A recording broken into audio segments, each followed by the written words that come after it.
और उस संविधान की ताकत देखिए, उस संविधान की ताकत देखिए।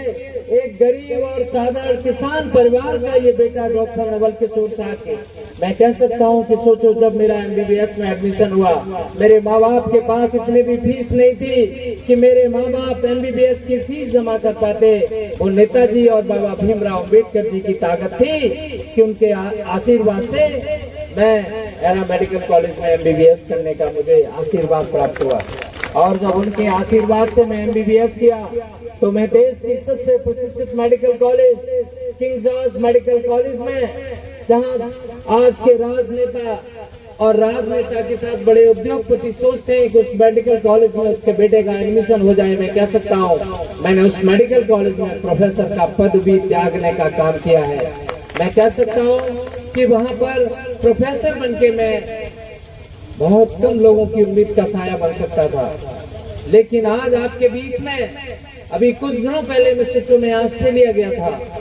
वो इसलिए गया था क्योंकि वो बाबा भीमराव अम्बेडकर जी और नेताजी माननीय मुलायम सिंह जी, डॉक्टर राम मनोहर लोहिया जी, इनका आशीर्वाद था, मैं कह सकता हूँ। और आज आपके बीच में दिल से कह रहा हूँ, मैं आज राजनीति में सिर्फ इसलिए आया हूँ, मेरी दिली तमन्ना है कि गाँव के गरीब का बेटा भी डॉक्टर, इंजीनियर और IAS बने। वो तभी बन सकता है जब प्रदेश में समाजवादी पार्टी की सरकार होगी, आदरणीय अखिलेश यादव जी मुख्यमंत्री होंगे। इसलिए ये उपचुनाव, इसलिए ये 2024 का उपचुनाव आप लोगों के लिए बहुत महत्वपूर्ण है।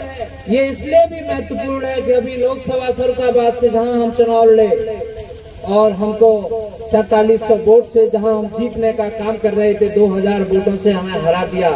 उस चुनाव का बदला लेने का भी ये चुनाव केरल विधानसभा के लिए उतना ही इम्पोर्टेंट है। और मैं कह सकता हूँ आज आदरणीय राष्ट्रीय अध्यक्ष अखिलेश यादव जी को इस प्रदेश की कमान सौंपना भी इसलिए जरूरी है क्योंकि ये तभी हमारे गरीब परिवार के बच्चे आगे बढ़ सकेंगे और गरीब के घर में खुशहाली आ सकेगी। सोचो, एक साधारण परिवार का मैं जहाँ बेटा रहा, आज मैं ऑस्ट्रेलिया में जाके कैंसर के ऊपर व्याख्यान देने के लिए जाता हूँ। ये ताकत सिर्फ और सिर्फ बाबा भीमराव अम्बेडकर जी की है।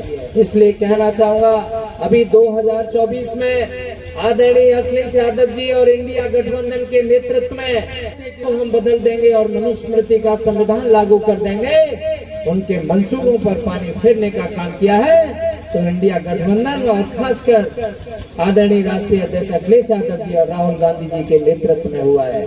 इसलिए मैं कहना चाहूंगा कि पिछला उपचुनाव हुआ नेताजी के परिनिर्वाण के बाद में आदरणीय डिम्पल यादव जी मैनपुरी से लोकसभा पहुंचाने का आप लोगों ने ऐतिहासिक मतों से विजयी बनाने के साथ में आप लोगों ने पहुंचाया था। और ये उपचुनाव भी, जहां 2022 के उपचुनाव ने 24 की नींव रखी और ये 24 का जो उपचुनाव है 2027 की नींव रखने का भी चुनाव है। इसलिए मैं अनुरोध करने आया हूं